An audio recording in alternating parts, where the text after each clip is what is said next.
family. My name is Olis, and I'm a grateful member of Alcoholics Anonymous. I want to begin by just again saying how grateful I am to be here and what an honor it is to be invited and then invited back, right? You get invited once, right? That's the fluke. You get invited back, that's on purpose. And I remember the first time that I was asked to speak at this meeting, man, I was a nervous wreck. The Q&A freaked me out. I was like, what if I don't have the answer? Teresa was like, tell them you don't know. And this time I feel different, right? Because in the pandemic, I've shifted and I've grown in a way that I think is much more rapid than I had been growing in the prior years, because I was just out in the world living. And now I have this profound internal life that through which I'm connected to many of you. And so I'm really, really excited about this talk tonight. And so let's get to it. I want to start by talking about how I understand the 11th step.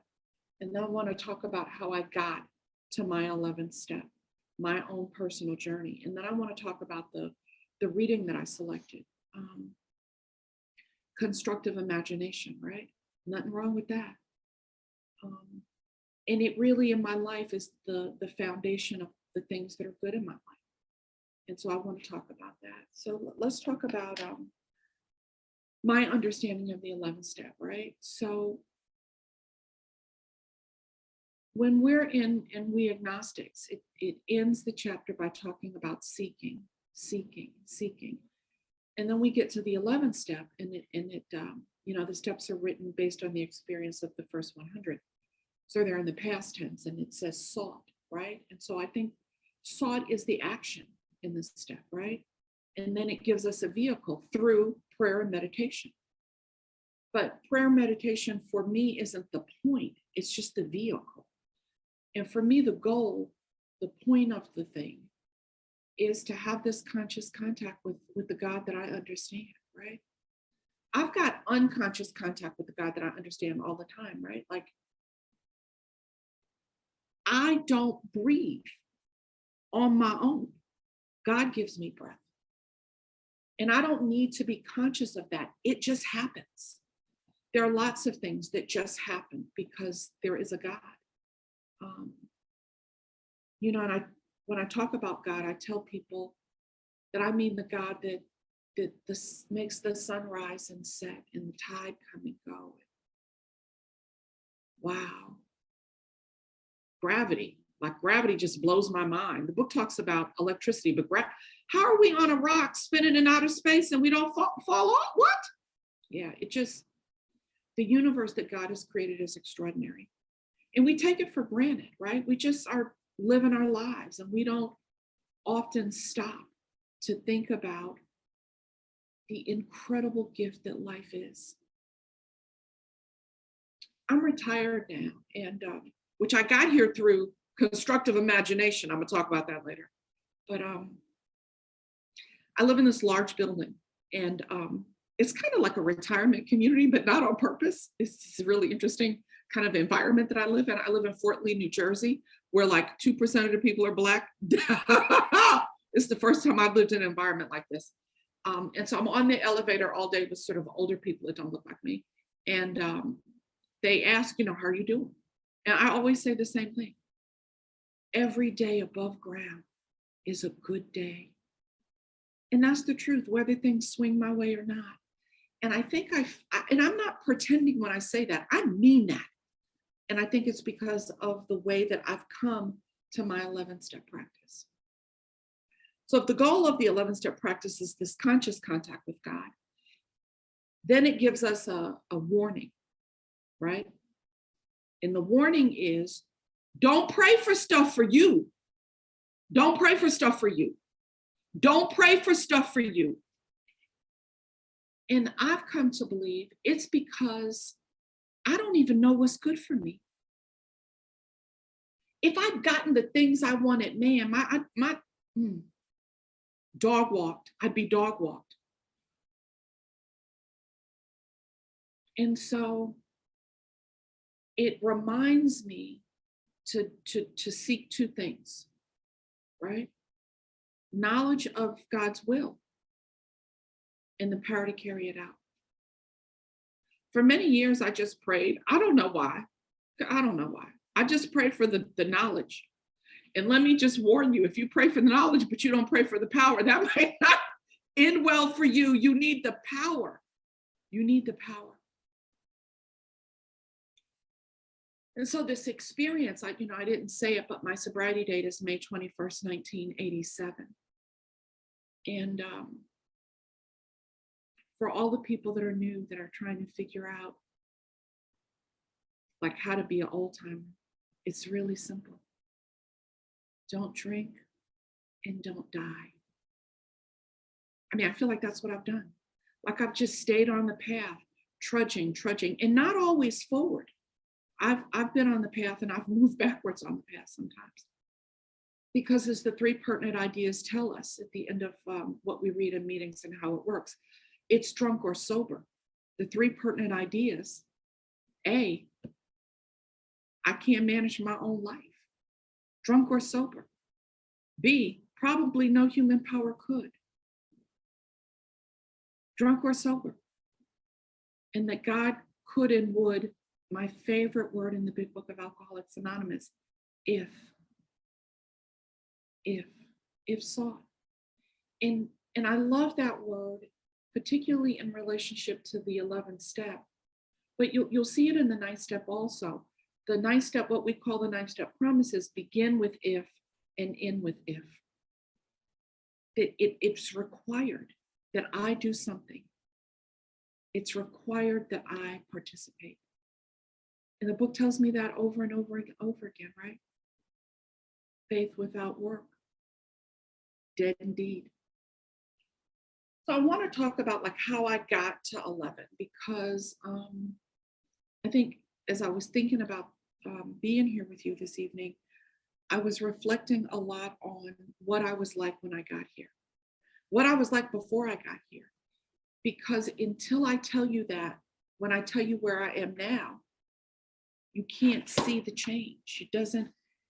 It doesn't seem as startling, but it's startling to me when I look back on it, when I look back on how much I've changed. And so, the first thing that happened was I had to come to understand what my problem was and what the solution was, right? And I'm going to talk to new people. I'm sorry. I'm going to talk to new people. When I got here, I came because I wanted to stop drinking. And then it took me a couple years to figure out this is not a not drinking program. Alcoholics Anonymous is not a stop drinking program, right? It's a live right program. When I live right, I don't need to drink. But what it took me a while to figure out, because I really, really thought drinking was my problem, right? That was why I needed an SR22 to drive. That's why it took me 2 years to get a driver's license and car insurance and a registration at the same address, 2 years sober to just achieve that. I wanted to have a party. I mean, I really felt like I'd achieved something, right? Until I really came to really, my friend Ralph says, come all the way in and sit all the way down, right? And when I came all the way in and I sat all the way down, and I moved out of regular AA, right? AA, which is fellowship AA. I love fellowship AA. I love them. But it didn't help me understand that my real problem was my spiritual malady. Yeah, I drank and I got thirsty. That ain't normal. If we went out to a party and we got home and you still had drink tickets, I wanted to fight you. I was like, how could you possibly leave free liquor on? What? So I had a physical thing with alcohol that was different. And, I certainly have a voice in my head. She's not gone. She talks to me. It sounds like me, and she's a liar. And she says all kinds of things that are not true. The number one thing she says is not true is that it's going to be different this time. I could beat the game. She's a liar. But the true gift of Alcoholics Anonymous in my life is understanding my spiritual malady. I took my first drink at 4 years old, right? Um, at 8, I switched to scotch, and at 13, I was drinking, and I had a boyfriend that was 24. And 16 to 24 was full blown insanity. And the truth is that I was that way because I was seeking things outside of me to deal with my spiritual malady. I really, really thought that if I could get the right person to love me, or if I could get the right hairdo, or the right job, or the right outfit, like if I could do enough squats and get a big booty, right? Like if I could just change something outside, it would all be better. And the gift of Alcoholics Anonymous in my life, and for the new people, my problem is an internal spiritual malady that requires a spiritual solution. Nothing else, and I'm drunk and sober, have tried other things. Nothing else works. And when you move into the spiritual practice that the steps offer you, the design for living, you realize that drinking and buying stuff and sleeping with people and being cute at the party and all of that is a mere shadow of what you get from a spiritual practice.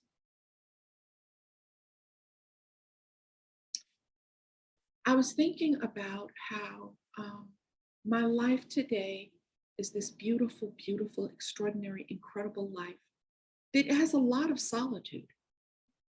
I live alone and I don't play music, or I don't have TV on all the time. And I love music, and I love Netflix. I spend a lot of time in solitude. I choose solitude. I find peace in solitude. And that might be like, oh, good for you. But I remember when I got here, 87, 88, 89.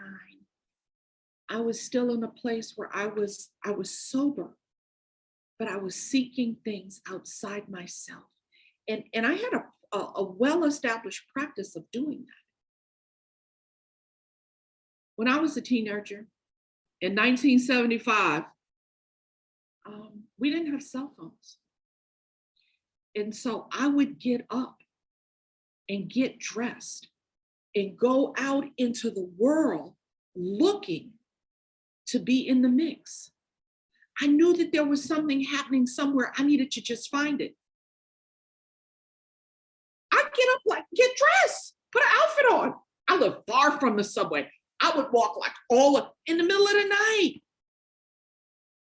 seeking, seeking, seeking, seeking something outside me. Where was the party?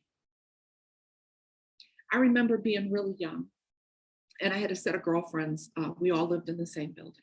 And I remember we'd get up on Saturday mornings, we'd do our chores really quick, and then we'd put on our best little outfits. And I'm talking about like 11, 12, 13. And don't let us find out where cute boy lived. We literally would go to his house and knock on his door and then have the black mother answer the phone. What are you doing here? My son is doing chores. We'll wait. Like seeking things outside myself for validation, for meaning, for peace, for connection, for love. Let me save you some heartache and pain. It doesn't work. It just doesn't work.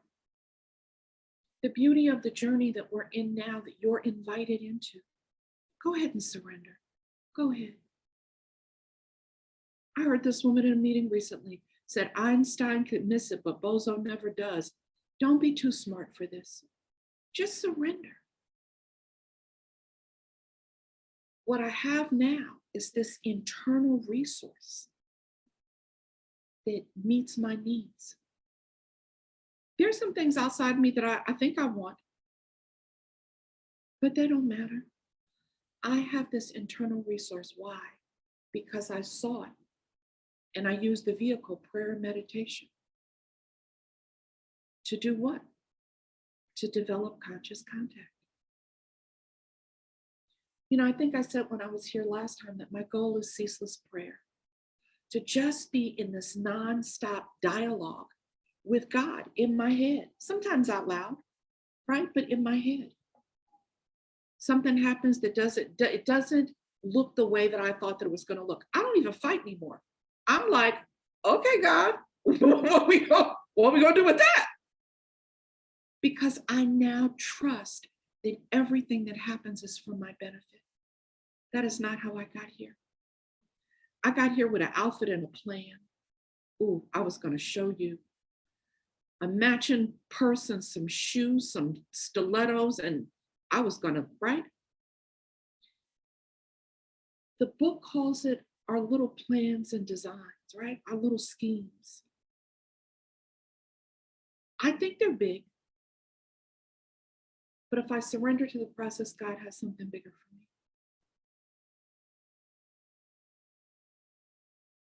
And the thing that kept me from doing it was the fear of turning my will and my life over to something that I didn't yet understand. But if I'm honest, and the book helps me get honest, I picked a reading out of the 12 and 12 because all of the readings that I liked in the big book people had done. So I went and found myself a reading. I was like, yes, I'll talk about this, because really constructive imagination has been extraordinary in my life. But I'm a big book girl. And it tells me over and over and over again, this is a design for living. So let me interpret that for the new people. Alcoholics Anonymous, in this journey that we're on, that's a spiritual journey, isn't something you do over there and then you come back to your life. That's not what this is. Not if you really want to be in the club inside the club. The club, that's what Marty C. out of Toronto calls it. The club inside the club. If you really want what the book offers, to be rocketed, to be happy, joyous, and free no matter what happens outside.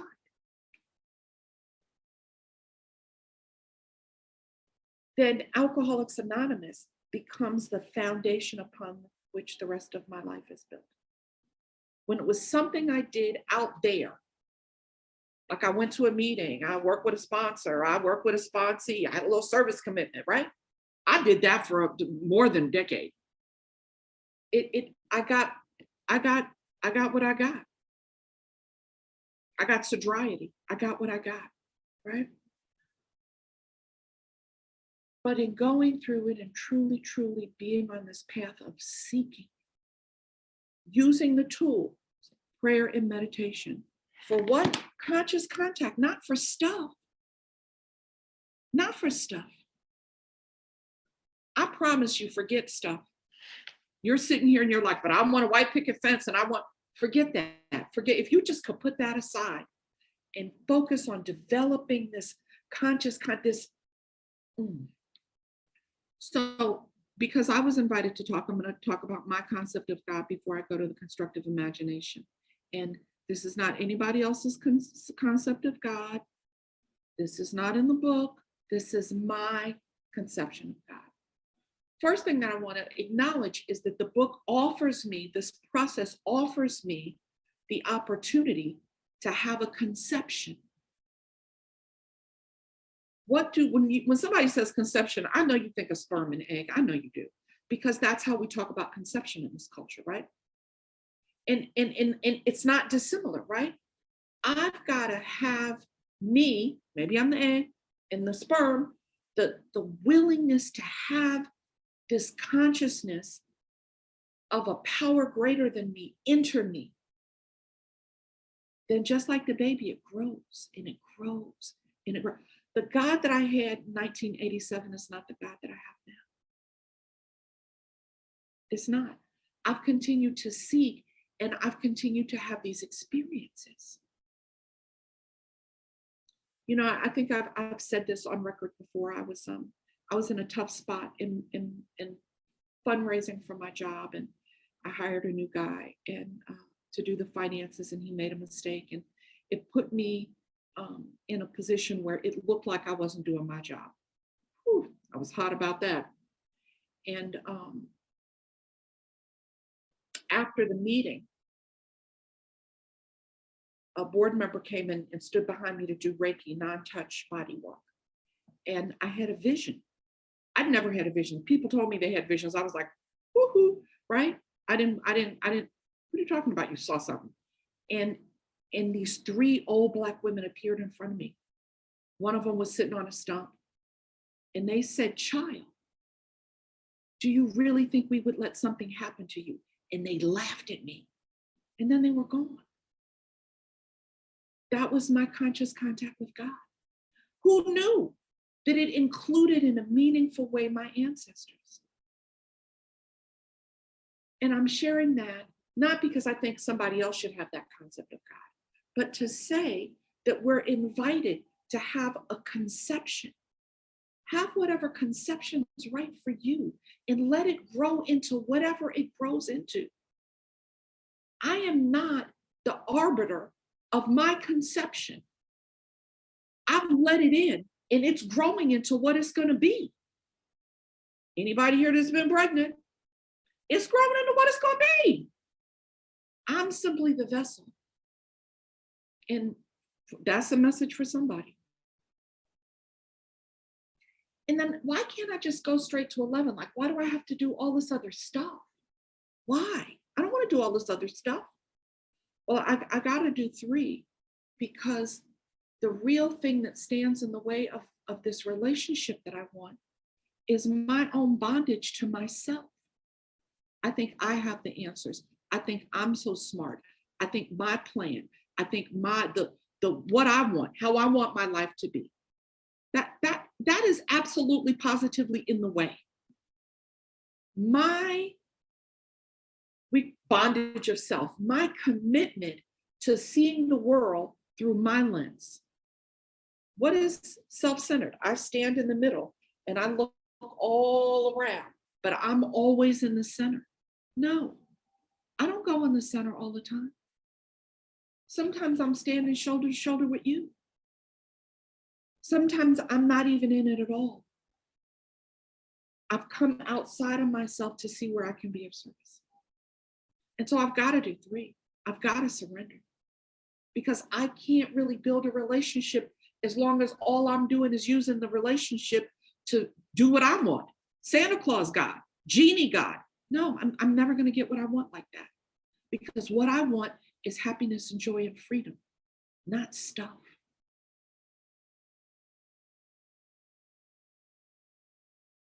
We scare the newcomer about 4 and 5. Just forgive me for saying this. We do. And, and there's a solution. It says there's a solution. It takes us 7 pages to get there. There's a solution. And then it says almost nobody likes, right?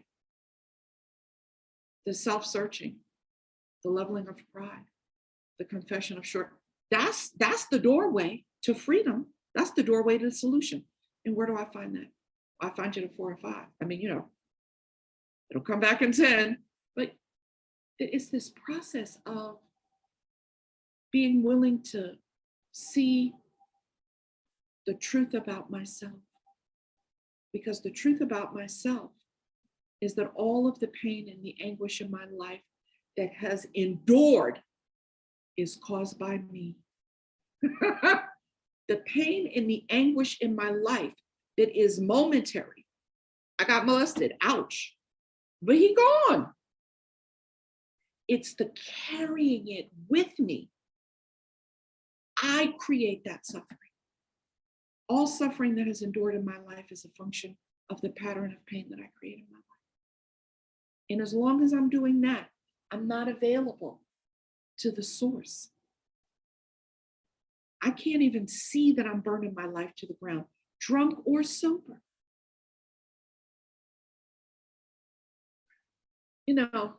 Yes, I need to recognize that things are objectionable in 6, and I need to ask God to remove the things that stand in the way of my usefulness in 7. I need to, right?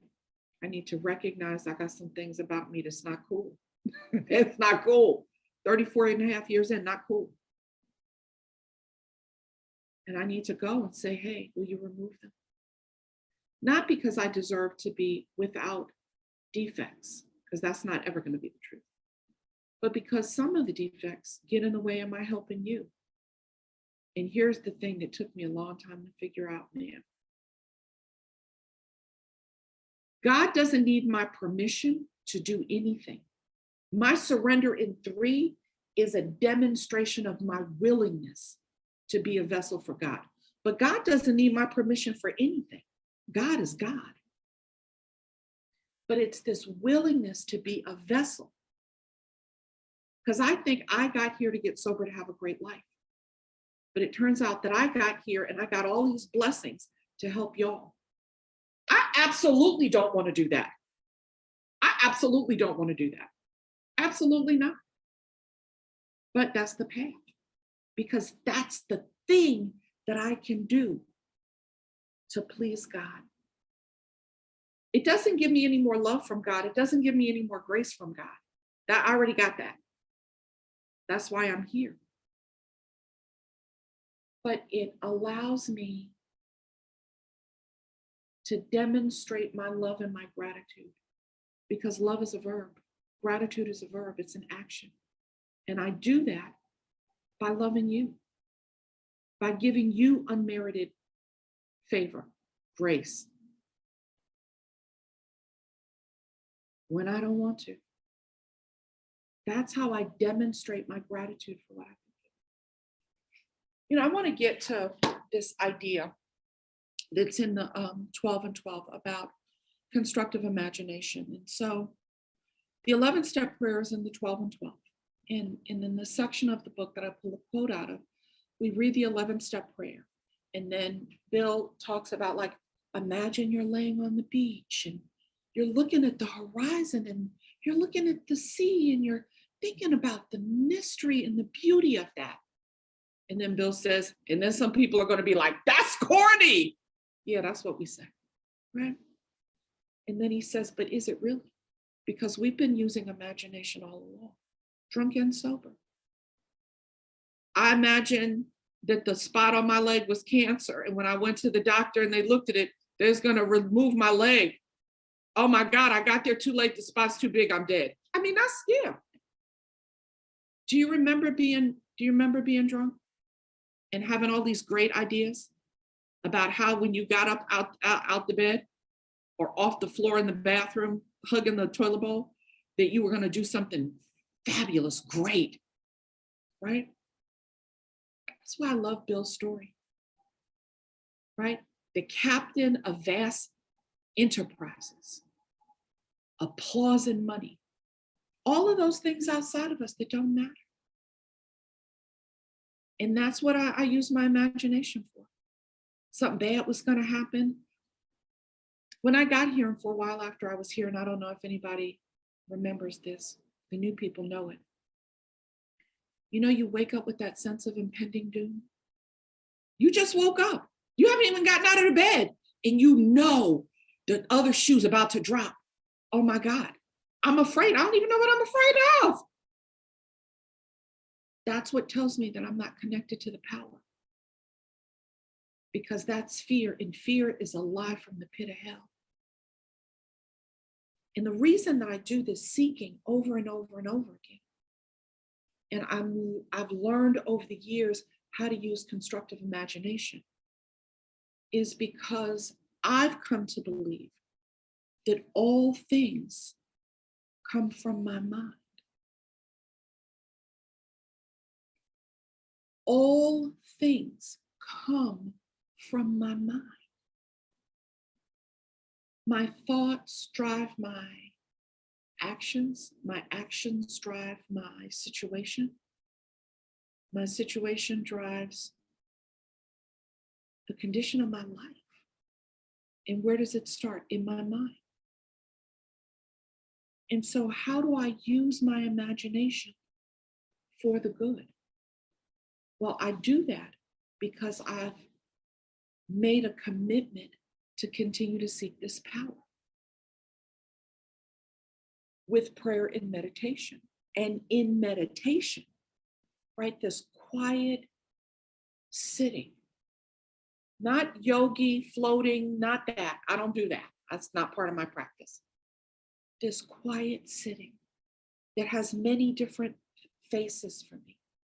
In the morning, okay, God, what are we going to do with this day? I love that.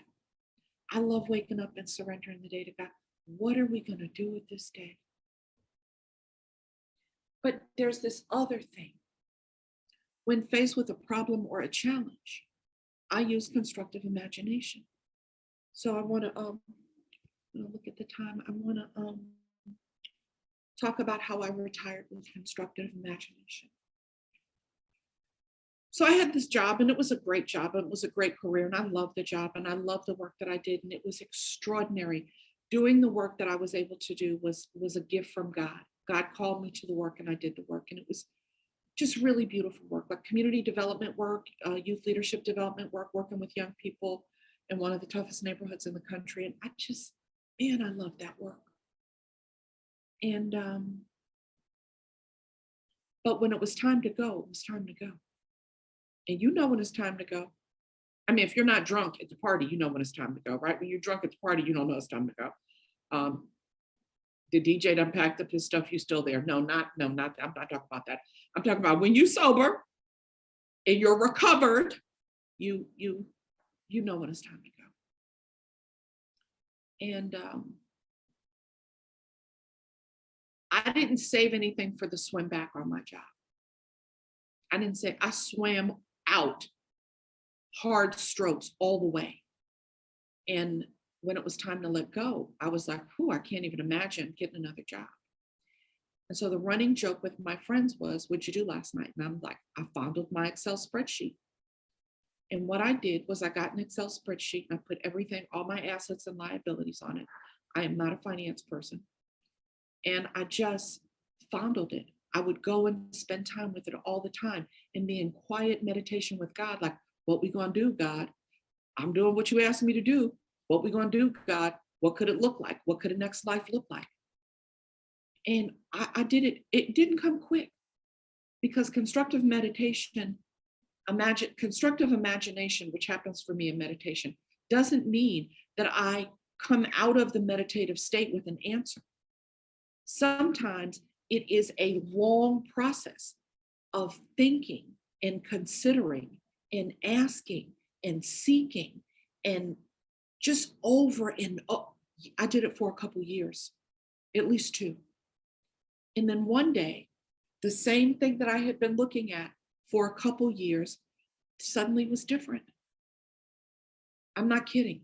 Suddenly, the numbers that I'd been looking at for years, that suddenly was different. And I believe that in that meditation with God about what would life look like going forward, when it was time, God opened the door and showed me, shined a light for me. I was able to, it took me a year and a half, transition out of the job, get a place in New York, be here for my mother while she transitioned out of life.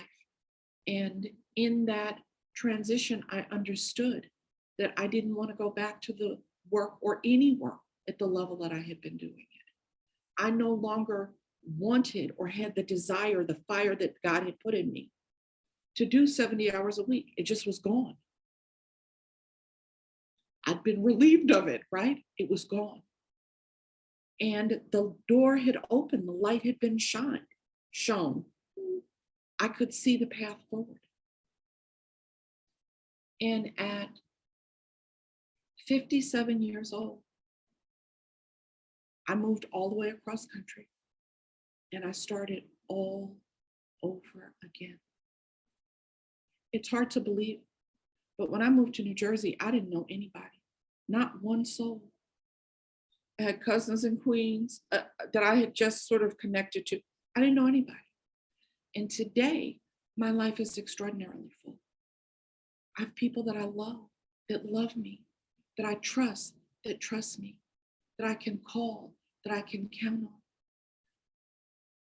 And what am I saying? I'm saying that because I did the work to the best of my ability, I'm continuing to do the work to get to a place where I could seek this through prayer and meditation, this relationship, not a self-serving relationship, but a relationship about God. How will you have me be? How will you use me? What is the path forward for me? I was able to do some things that I didn't think, absolutely, it wasn't on my list to move to New Jersey. Jersey was never, never, never on my list. Sorry, Jersey people, never on my list. But Lana's like, why? But it was the path. And what I've learned is that if I, in meditation, turn my positive, constructive attention to imagining the life that God would have me have, then the doors open, that God makes the things possible, because the things that are in my mind, if they're good things and they're right things, constructive things, and I focus on them, I manifest them in the physical world.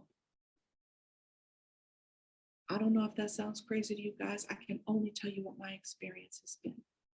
I can only tell you what my experience has been. All things that are true in my life start in my mind, in my heart, in my soul. And when I am surrendered to accepting whatever God sends my way, beautiful, magical things have happened.